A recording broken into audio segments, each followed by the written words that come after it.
with the impact of the Industrial Revolution chugging its way in every aspect of life of a common folk. It affected all social, cultural, and economic conditions, including medicine, which innovation took root to improve people's way of life, even sexually. Let's take a trip in memory lane to learn about the interesting history of the vibrator. In 1883, an English physician named Joseph Mortimer Granville invented the electric vibrator. It was designed to treat for pain, headaches, irritability, indigestion, and constipation for men. Granville knew the vibrator could have sexual uses, and even used it to treat male sexual dysfunction, but he never used it on women. In 1915, the American Medical Association called the vibrator industry a delusion and a snare because many of their doctors tried to treat diseases with vibrators, but found them ineffective. And with that, the vibrator makers changed their approach and started advertising their products as home appliances for men and women of all ages. Advertisements ran on popular magazines and Christian publications, and the devices were also sold in department stores and popular mail-order catalogs. At this time, masturbation was still widely viewed as shameful and obscene, and with the Comstock Act of 1873, makes it illegal for vibrators could not be openly advertised as sexual products. Around this time, the Food and Drug Administration began cracking down on vibrators, not because of associations with masturbation, but because of marketing promise the vibrators give to the customers as cure-alls and weight loss devices. One of the popular electric vibrators sold in the market, such as Polar Cub, are marketed as a superior beauty aids, capable of transforming not only a woman's face, but her entire body. In addition, an advertisement for another vibrator brand, named Arnold, promised to their users that every woman can have a faultless complexion and youthful, finely proportioned figure.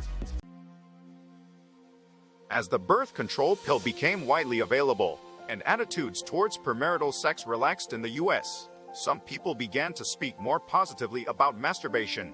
In the 1960s, the Oster and the Panasonic Panabrator were used as teaching aids on women-only masturbation workshops by Betty Dodson. But in the mid-1970s, the Hitachi Magic Wand became the most popular and well-known vibrator of all time. Dodson wasn't the only writer approving the virtue of vibrators. British Dr. Alex Comfort, eager about the book In the Joy of Sex published in 1972, saying the vibrator can produce some sexual feeling in almost any woman. But masturbation is still stigmatized in the US. In 1974, a study found that 61% of women surveyed masturbated, but 25% of them felt guilty and perverted, or feared going insane from doing it.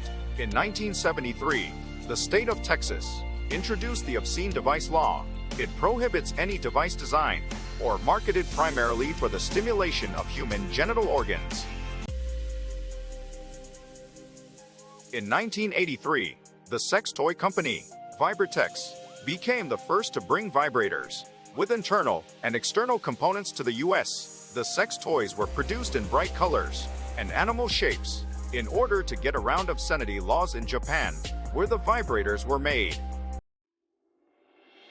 In the US, vibrators are now sold at mainstream stores. In addition, the yearly increase on online sales made it more easier for people to buy vibrators without even leaving their houses. Plus, there are even discussions about vibrators on daytime shows to educate the public and slowly break the stigma surrounded on it. On the technological innovations abound, from eco-friendly rechargeable vibrators to high-grade silicone models offering a variety of speeds, rhythms, and motions. There are even pocket-sized bullet vibrators, hands-free options, vibrators which stimulate multiple body parts at once, and upscale sex jewelry worth millions. Due to rare gemstones are added to it. There are smart vibrators that can be programmed, remote controlled, and can be synchronized to your favorite music.